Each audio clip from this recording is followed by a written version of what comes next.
रियासत में पंचायत इंतखाबात के 5वें मरहले के लिए सुबह 8 बजे से वोटिंग शुरू हुई, जो कि दोपहर 2 बजे तक जारी रही। इंतखाबात के लिए रियासत भर में 2512 वोटिंग स्टेशन बनाए गए थे।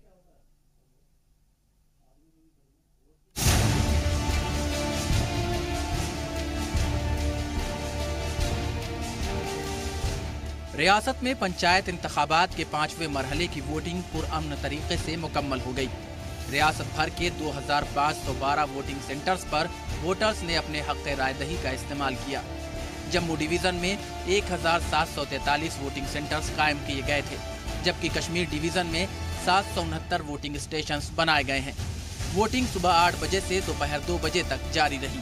हम तो यही चाहते हैं कि अपने गांव की डेवलपमेंट हो और थोड़ा जो गरीबों का, थोड़ा बेचारों का साथ मतलब सरपंचों का साथ मिले गरीबों का, और थोड़ा काम हमारा होना चाहिए। जैसे हमारे ये ग्राउंड है, इसकी थोड़ी डेवलपमेंट होनी चाहिए। हमारे गलियां हैं, हमारे जो जिनके घर में पानी नहीं है उनका थोड़ा विकास पानी होना चाहिए। तो हम तो यही चाहते हैं कि जो हमारे सरपंच हैं जो ये काम करवाएं। सर ये है कि हम तो डेवलपमेंट चाहते हैं, हमारे गांव का विकास चाहते हैं। हमारे रोड हैं, ये गलियां, नाले, बिजली, पानी, ये समस्या हमारे गांव में है।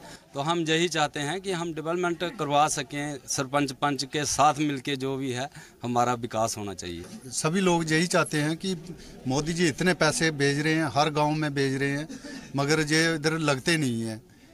पता नहीं क्या, सिर्फ लोग यही करते हैं कि सरपंच कोई अपना हो तो चलो डेवलपमेंट करवाएंगे। हमें बहुत मुश्किलें आई है, हम क्या करें, हम कहाँ जाएं? हमारे रोड देखो, हमारा पानी देखो, कहाँ जाते हैं लेने, इतनी दूर जाते हैं। औरतें और बेटियां हमारी, हमें कितनी मुश्किल पड़ती है। हमारा ट्रांसफार्मर सड़ गया, हमें कोई लगा के नहीं दे। हमने दूसरे गांव में जाके दूसरे एमएलए को बोला और सरपंच साहब को बोला और हमने जहाँ लगवाया। हमारे गांव में बहुत मुश्किल आते हैं और जहाँ पे पानी भी नहीं आता है और बिजली की भी बड़ी प्रॉब्लम है।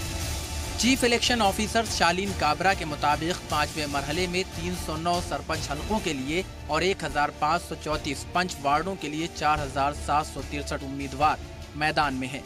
इस मरहले में 118 सरपंच और 1046 पंच पहले ही बिला मुकाबला चुने जा चुके हैं।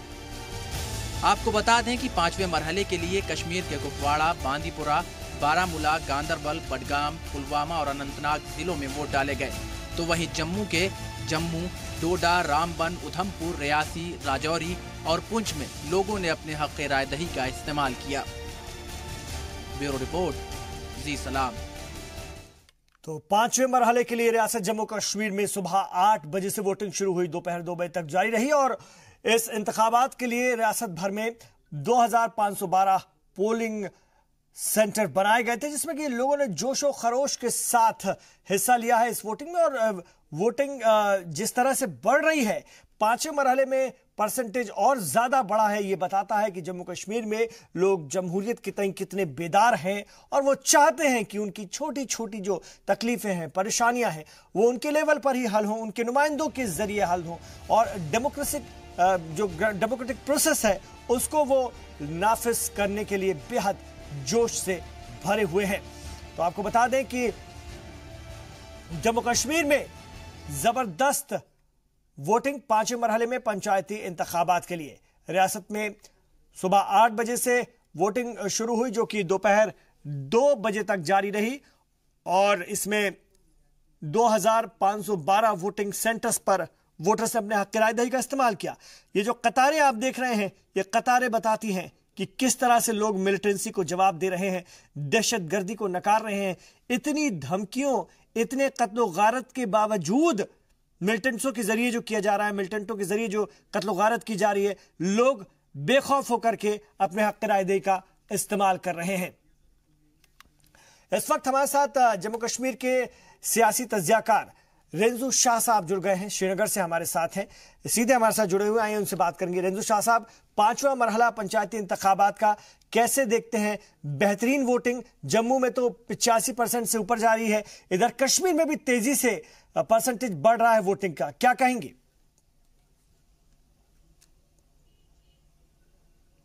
देखिए, मैं आपको ये बताऊं कि यहाँ पे वोटिंग कोई नई बात तो है नहीं, 1947 से यहाँ वोटिंग होती आई है। लेकिन आपको ये तजिया जब आप मुझसे पूछते हैं जी, आपको ये भी सोचना समझना होगा और सारे नेशन को ये समझना होगा कि इस वक्त हड़ताल कराने वाले और बाइकाट कराने वाले वो दो मेन रीजनल पार्टीज थे जो मेन प्लेयर कभी माना जा क्या करते थे, लेकिन जो लोगों में वो रिजेंटमेंट उनके खिलाफ बढ़ गया है, तो उसके बाद वो अब अपनी स्पेस ढूंढने के लिए वही हथकंडे इस्तेमाल करते हैं जिन हथकंडों से वो आज, जैसे आज आप यहां आप वोटिंग की परसेंटेज की बात कर रहे हैं जी, आज सारा श्रीनगर में नारे लग रहे थे ये मुल्क हमारा है, इसका फैसला हम करेंगे, और ये नारे लगाने वाले आपके कल के मिनिस्टर साहिबान थे जो कल आपकी कैबिनेट में हिंदुस्तान की तर्जुमानी कर रहे थे कश्मीर में। तो जब ऐसे लोग बोल रहे हमारा ये मुल्क हमारा है, तो कभी बोलते हैं इसका फैसला पाकिस्तान करेगा, कभी बोलते थे हिंदुस्तान करेगा, कभी बोलते हैं ये मुल्क हमारा है और मुल्क, और जब ऐसे लोग ऐसे स्लोगन देने लगे तो नॉर्मली लोग जो फ्रेंचाइजी है, जो वोट डालने वाले हैं, उनकी समझ में कुछ आता ही नहीं है कि हम क्या करें। तो दैट इज द बिग, और डेवलपमेंट शिकार हो गई। डेवलपमेंट तो उसका वाकई शिकार होती है, और डेवलपमेंट को अगर ये ही बनाने के लिए, बढ़ाने के लिए, उसे कायम करने के लिए ही तो ये इलेक्शन कराए जा रहे हैं। सियासी लीडरान तो अपनी सियासत करेंगे, लेकिन मेरा सवाल आपसे ये है कि ये बहुत बड़ी बात है कि जम्मू कश्मीर की आवाम बेदार हो रही है, उनको डेमोक्रेसी की असलियत समझ में आ रही है, हिंदुस्तान के साथ की जो डेमोक्रेसी है, जो सच्ची डेमोक्रेसी, उसकी ताकत समझ में आ रही है, और वो निकल रहे हैं वोट के लिए। ये बड़ी बात है, वो भी इतने सालों बाद, जबकि पंचायती इंतखाबात हो रहे हैं, तमाम खौफ, डर और धमकियों के बावजूद।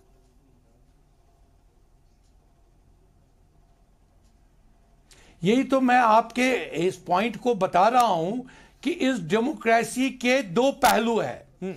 एक डेमोक्रेसी का पहलू है कि जो लोग कहते हैं कि जनाब हमें ये डेमोक्रेसी डेवलपमेंट देगी, और डेवलपमेंट के लिए आपके साथ सब है, डेवलपमेंट के खिलाफ कौन है जी। और कश्मीर की डेवलपमेंट तो कुर्बान होगी पिछले 70 साल। कश्मीर की डेवलपमेंट के लिए कुछ नहीं हो रहा है। कश्मीर को सिर्फ सब्ज झंडे दिखाई दे रहे हैं कि भाई पाकिस्तान अब सिर्फ 75 किलोमीटर दूर है, अब रावलपिंडी आप पहुंच गए हैं, पहुंचने थोड़ी सी और हिम्मत करो। तो जब पॉलिटिकल पार्टियां डेमोक्रेसी को इस तरह इस्तेमाल करती है, आपको तमाम इंटेलेक्चुअल्स को, दानिश्वरों को ये समझने की जरूरत है कि हम डेमोक्रेसी को महदूद रखें कि डेवलपमेंट कौन चाहता है, और आगे आपकी वोटिंग परसेंटेज और बढ़ेगी, 100% हो जाएगी अगर ये सारी ये सियासत शब्दकारी ढूंढे छोड़ दें, ये सेल्फी बातें छोड़ दें और सिर्फ डेवलपमेंट की बात करें। ये मुल्क हमारा है, इसका फैसला कौन करेगा? एक खतरनाक नारा है ये। रेंजू साहब, ये उन सियासी जमातों को भी तो करारा जवाब है जिन्होंने इलेक्शंस का बायकॉट किया और एक तरह से अलायदगी पसंदों का तरीकाकार अपनाया।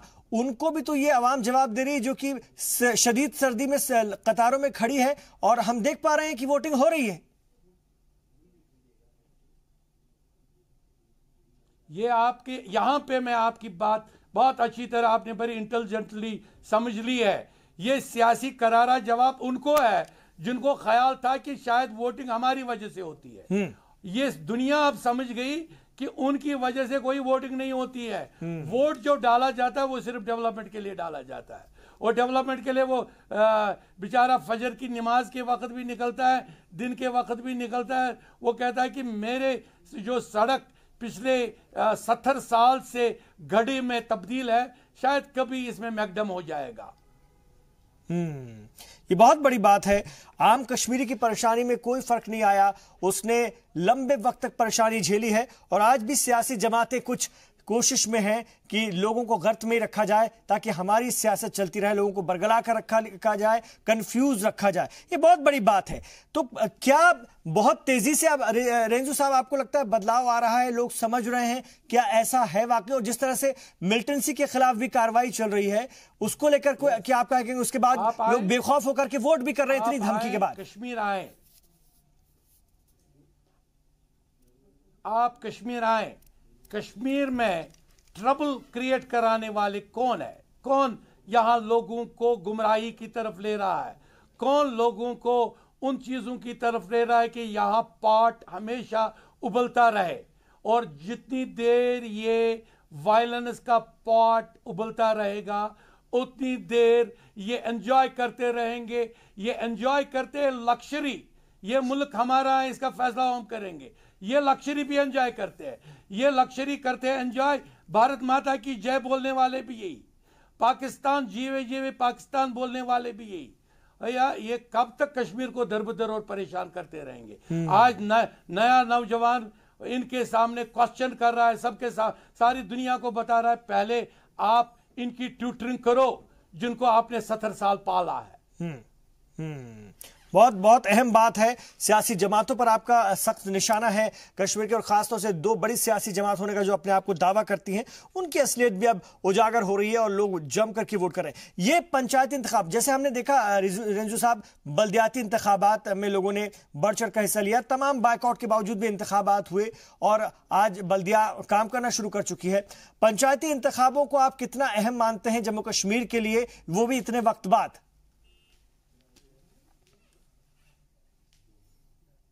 पंचायत तो फलक्रम है हर, ये नहीं सिर्फ यहां जम्मू कश्मीर में, न सिर्फ इंडिया में, बल्कि सारी दुनिया में जहां भी डेमोक्रेसी के नाम पे काम हो रहा है वहां कहते हैं डेमोक्रेसी की development. Actually democracy is created for the development of all, और इस डेवलपमेंट को ग्रास रूट तक पहुंचाने के लिए पंचायत बहुत जरूरी है। लेकिन पंचायतों को एक्सप्लॉइट करने वाले, पंचायतों को कोई पावर नहीं देने वाले आपके वही लोग हैं। आप मुझे बताओ, पिछली देर इतनी पंचायत रही, पंचायतों को बेचारे पंचों को मारा गया, गरीब पंचों को मारा गया, स्लॉटर किया गया, उनके घर कभी नहीं गए ये लोग। ये कहते हैं मरो, ये आपका काम है, लेकिन वो मर किसके लिए है? डेवलपमेंट के लिए। और ये जो हिकमत अमली है रेंजू साहब, ये जो हिकमत अमली, इस पर क्या कहेंगे कि हम पंचायतों का या पंचायती इंतखाबात का, बल्दियाती इंतखाबात का बायकॉट करेंगे, लेकिन असेंबली इंतखाबात लड़ेंगे, वहां पर हम सारी सरकार बनाने की जहां बात होगी, सरकार का हिस्सा बनने की, वहां हम हैं, लेकिन लोगों को, अवाम को जहां पावर देने की बात होगी वहां हम पीछे हट जाएंगे। आपको मालूम है इसका जो इनका ग्रास रूट वर्कर आज क्या बोलता है? वो बोलता है एक्चुअली आपकी पार्टी एक लक्जरियस पार्टी है। आपकी पार्टी कहते हैं कि बायकॉट करो, लेकिन आपके मेंबरान असेंबली एंजॉय करते रहे तमाम लक्जरीज, और वो उनको नहीं कहा गया रिजाइन करो। अगर ये सीरियस होते 35A के बारे में और ये अपने तमाम मेंबर पार्लियामेंटों और अपने असेंबली मेंबरान को बोलते कि भाई रिजाइन करो, तो सही बात है। आज उन्होंने जस्टिफाई किया कि 35A कोई रेलेवेंस ही नहीं रखता है। अब हम 35A जाए या न जाए, हमें तो असेंबली इलेक्शन लड़ना है। So it means they are not working for the people. ये आम लोगों के एस्पिरेशन के लिए काम नहीं कर रहे हैं, ये उस MLA के लिए काम कर रहे हैं जिसको वो चाहते हैं कि हम असेंबली में दोबारा पहुंचे। ये is a trade union the of those persons who want to hold the power. ये सिर्फ पावर चाहते हैं at the cost of blood.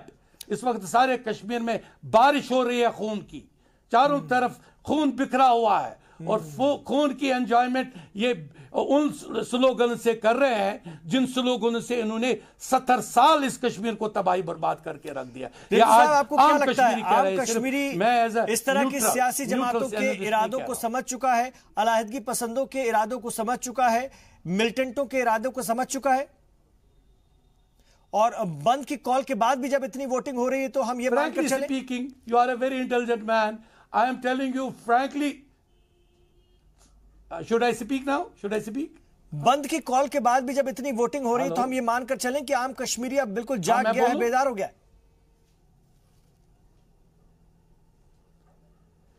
आप सिर्फ ये पैरामीटर्स न बनाएं, आपको 100% वोटिंग हो सकती है, क्यों नहीं होगी 100%, लेकिन आप पहले इसको स्ट्रीमलाइन करें कि ये वोटिंग उन स्लोगन्स पे नहीं हो रही है जो स्लोगन्स ये बाजीगरों की तरह बेच रहे हैं।